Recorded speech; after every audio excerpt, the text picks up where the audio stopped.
Good morning.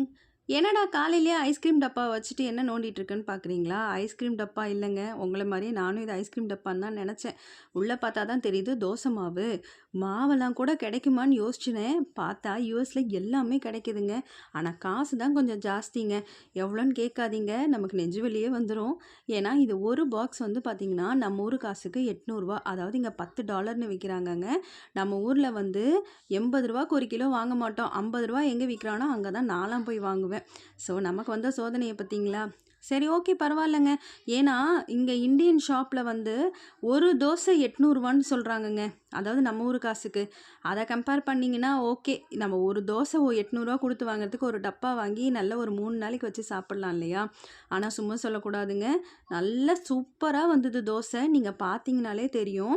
நல்ல கிறிஸ்பியாக நல்லா இருந்தது தோசை. தோசை கூட எதை வச்சு சாப்பிட்டாலும் நல்லா தாங்க இருக்கும். நான் இன்றைக்கி என்னென்னா சிக்கன் கிரேவி வச்சேன். ஸோ அதை வச்சு காலையில் பாப்பாவுக்கு தோசை தினமும் காலையில் தோசையை கொடுத்துட்றதுங்க.